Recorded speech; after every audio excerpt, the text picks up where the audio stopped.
Welcome back, everybody, to the show. I am your host, as always, Jay Villain, aka That Villain Jay. And tonight we have a very special treat for you. Yes, we do, because we are theory crafting. We are theory crafting foundation builds. Yes. If you haven't seen my the Black Council, me and Numbskull's preview on foundations, well, check it out. It's our newest podcast episode. But we're going to take some of those of our favorite cards. I'm going to take a couple of those of my favorite cards and theory craft, basically pre-build a foundations deck that'll be available coming up Tuesday. But we want to get into it right now. We want to get into it right now and just say, how would I build my Angels deck? So this is going to be a Boros, really kind of leaning more mono white, but technically Boros Angel combo life gain deck. How would I build it? How would I set it up? And how would I go about running it? So I hope you join me for this one. First things first, I need you to do something for me, which is, of course, tenderly press that like button, gently press that subscribe button, because if you don't press that like and subscribe button, guys, I'm going to be honest with you, you're going to be attacked by the like and subscribe, which you may or may not know is a YouTube werewolf who will viciously maul you and claw you for not liking the video and subscribing to the channel. Join us on a stream every night at twitch.tv/thatvillainj for all live streaming goodness. We would love to have you there live and in person on Twitch or on YouTube, either one. Hit that bell, you'll be notified right when we go live. Don't forget, this coming Tuesday, we're going to be live all day with some foundations pack openings and deck buildings all day, so that's exciting. Check out our Discord community for all latest news and information. Post your decks, ask questions, post your pre-builds too. I want to take a look at them. What are you most excited about in Foundations? And of course, this deck and all the other ones that I build are going to be available on AetherHub, but this one specifically is going to have a link to my Mox field because AetherHub likes to not upload some of the cards right away, and this is a lot easier to pre-build, so a lot of times I use Mox field. So, that all being said, what are we talking about when we talk about Angels in flight? First things first, before we get to the beautiful, beautiful angels here, I need to talk about enchantments. Life gain is going to be a big part of this. Angels really like life gain. They synchronize really well. I'm going to go with two different enchantments, 5 of total, and these are going to be our 1-drops. If you wanted to do more drops than this, I think that there's a case to sideboard all 4 of them and then figure out which ones you want to do. But I wouldn't be mad if you went 4 and 2 and had 6 total, or 3 and 3, or whatever that might be. As a reprint, we have Authority of the Consuls right here. 1-drop enchantment. Creatures your opponent control enter tap. This is critical, okay? If they're running aggro, this absolutely slows them down. I cannot tell you how powerful this is against aggro. It just stops aggro dead in its tracks. And whenever a creature an opponent controls enters, you gain 1 life. By the way, Boros Factory just doesn't work anymore. If they're running Boros Forge, meaning that they create that token every turn to swing in and then it gets sacrificed, it comes in tapped, and then it can't attack, and then it dies. This will shut off Boros Forge decks. So, very, very useful card for aggro, and we are a slow build because angels generally are very expensive. So this is very useful to just give us that breathing room to gain our life up and get to where we need to go. Case of the Uneaten Feast is another great 1-drop. Whenever a creature enters the battlefield under your control, you gain 1 life. If you've gained 5 or more this turn, you solve it, and then of course you may cast creature cards from your graveyard until the end of turn once you sacrifice it, if you've gained 5 or more. So gaining life every single time that an opponent puts down a creature or you put down a creature is very cool. Very, very fun combination right there. So that's going to be our 1-drops. Luckily, there are some cheap angels that we can start for with 2-drops. The number 1 girl, okay, is Giada, Font of Hope. If you cannot craft Giada, do not craft this deck. She is the linchpin of all angel decks. I don't care what kind of angel deck that you're building. If you don't put Giada in there, it's going to suck. This is the number 1 card to put in angel decks. Why? Because she adds 1 white mana to cast angel spells. That is pure ramp. You don't often get ramp in white. All right, you oftentimes get, you can put a plains on the battlefield tapped or something like that. She is a 2/2 flying and vigilance angel. Each other angel you control enters with an additional 1/1 count in it for each angel you already control. So if you're putting down your 4th angel, that angel comes in with 2 3/1/1 counters on it. Crazy. Insanely good. Not only with that, with Vigilance, turn 2, she can come in. Turn 3, she can attack. She has Vigilance. Then she can tap and drop a 4-drop Angel on turn 3. She's a 4 of. Easy. I don't often do 4 of legendaries because you get doubles, but she's also a huge target for removal. People know what she is and they know how dangerous she is and they try to kill her immediately. You've got to put 4 of her in there. You've got to invest. You got to commit. She is fantastic. Youthful Valkyrie is another great 2-drop. A 1/3. 1 white and 1 flying. Whenever another angel you control enters, put a 1/1 counter on this creature. Very good combination play with Giada and other angels to come in. She builds and she can already come in as a 2/4 with Giada, which is very nice. Now we go to our 3-drops. Metropolis Reformer. I really like Metropolis Reformer. A lot of people don't like it and ignore her, but she's from Capenna, so she's from the same city as Giada. We like that. I don't know why they gave me a crazy version of her that you can barely read. 1 white and 2, 3/2 Angel Cleric, flying and vigilance. You have hexproof. What I really like about this is it stops people from targeting you specifically with burn spells. Whenever Metropolis Reformer is dealt damage, you gain that much life. If she is blocking every turn, or she's even blocking a big stompy creature, you're going to gain a huge amount of life on the kickback right there. Even aggro coming in with like the +8 trampler, put Metropolis Reformer in the way. You're going to gain 8 life when she dies. Very useful. Another great 3-drop is going to be Resplendent Angel. 2 white and 1.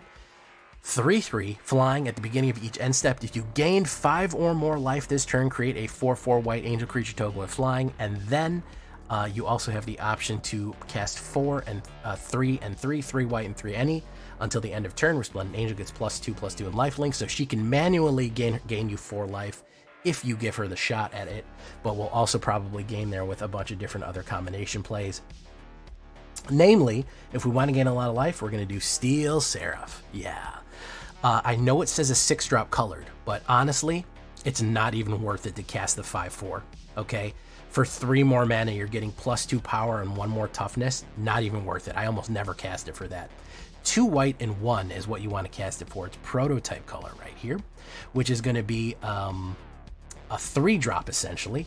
And when at the beginning of your combat on your turn, target creature you control gains flying, vigilance, or lifelink until the end of turn.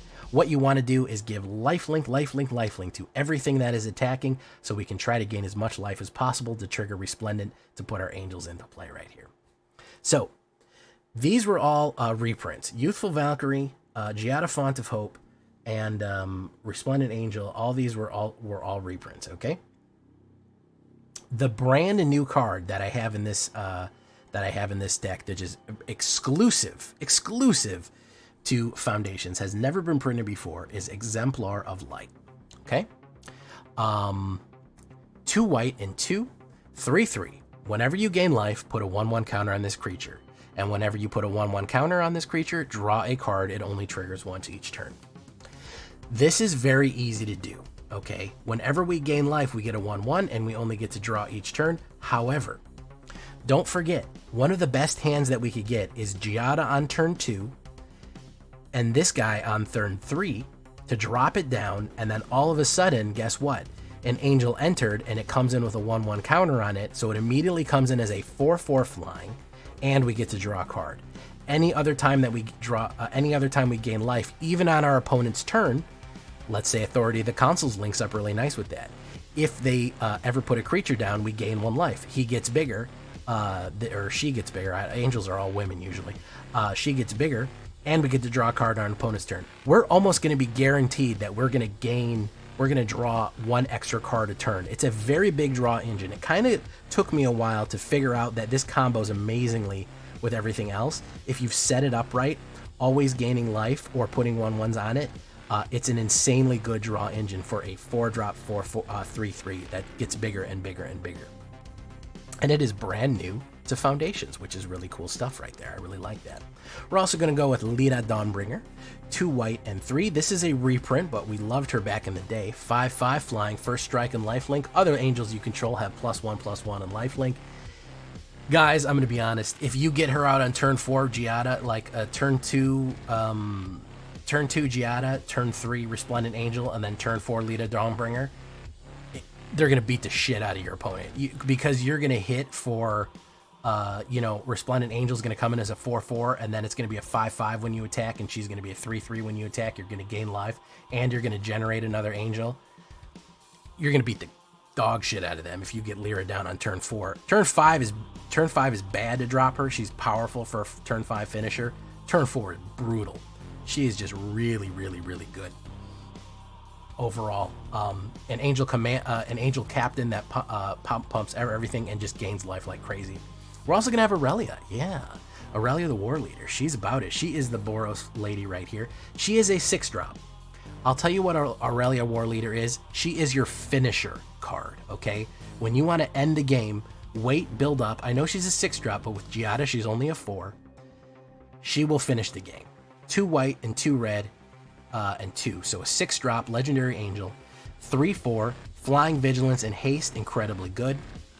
However, she has haste, and whenever she attacks for the first time, untap all creatures you control. After this phase, there's an additional attack phase. Basically, as soon as she drops, you're going to get another attack. Okay? So you have a whole bunch of angels out. Drop them. Drop her turn 5 or 6. Swing in. Anybody who survives, swing in again. Amazing stuff right there. I'm only going with 2 of her. You know, you could even make a case for 1 of her, but she is a win more card right there for sure. So those are how I'm going to run my angels right there. That's how I'm going to lay them all out for you. Only 1 Boros, but we do have some Boros down here that I think is important. to destroy evil because it's got that lovely angelic art. I love destroying creatures with toughness 4 or greater and busting enchantments. We're going to go with some Lightning Helix for some 3 life gain on that right there, which is extremely useful. 3 damage and we gain 3 life for 3 of those. And a reprint in Foundations is going to be Boros Charm. Boros colors, 1 white and 1 red. Choose 1. You get any one of these. Boros Charm deals 4 damage to target player or planeswalker. Very useful. That could win you the game right there. Permanents you control gain indestructible until the end of turn, or target creature gains double strike, which is unbelievably powerful. Hitting somebody with double strike when they're not expecting it, they don't declare a blocker, or you have a flying double strike with lifelink. Crazy powerful there. So anti-board wipe, you could actually wait for this. If they're going to play no witnesses, or they're going to wipe the board, or they're going to do something, not Sunfall, unfortunately, you can completely give everybody indestructible or receive a huge attack. If they're swinging in with like a million guys, everyone's indestructible, everyone blocks, and then you get them on the kickback. So beautiful combination plays right there, all leading into the power of Boros and Angels, a little bit of life gain and a little bit of control. Really good combos. We do need a little steam to get rolling. This is going to be a mid-range deck for sure. This is not one that's going to fly out of there immediately. You're not going to be winning on turn 3, turn 4. You're going to be winning later in the game, but you should be able to steamroll if you get your combination plays running. I don't really have any answers for you for anything good like Sunfall. Nobody can answer Sunfall. I guess basically try to play with try to play somewhere that's not so Sunfall heavy. As far as lands go, I do have some advice there. Let's see. Remove 1. Remove 1. We'll add more. Cavernous Souls for sure.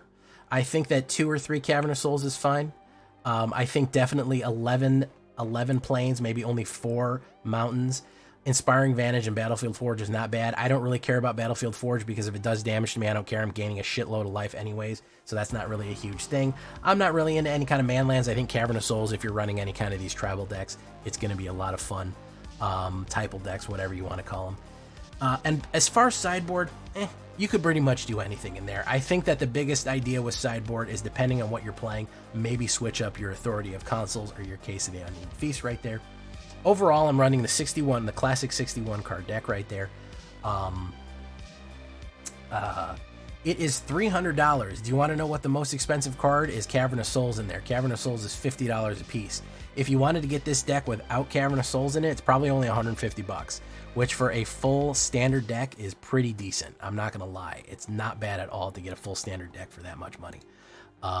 So that's what we're looking at right there. On the curve, we're usually going to get playing one of these on the curve right here. 98% chance of one of our 1-drops. They're 8 mana value with 2 or less. A couple, we're really hitting it right in the 1, 2, 3, or 4s with a little bit at 6 right there.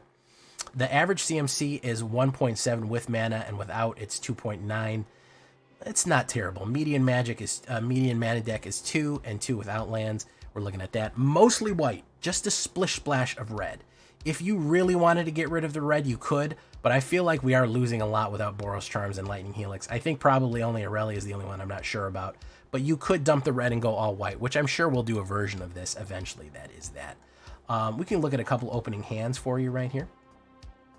A couple of cool opening hands. We can also play test it. We'll go through a couple of sample games right here. That's awful. I'm going to mulligan that and restart. All right, so 2 Case of the Uneaten Feast to open up with, a little bit of mana. We do an Inspiring Vantage. We would tap it and put in Case. I mean, we would go next turn. Then we would put another one. We put another Case. Unfortunately, we're not getting any creatures that we need here. Next turn, a 3rd Case. All right, so we might have been taking a lot of hits by now, but next turn we could drop that and drop Exemplar of Light. And what that would do is it would come in as a 6/6 immediately, because we would gain 3 life. It would gain 1/1 for each life that we gain, and we would draw a card, which would be Destroy Evil. So I'm not sure if it would survive, but it would come in as a 6/6. Next turn, we could certainly play Youthful Valkyrie and maybe a Destroy Evil to kill something.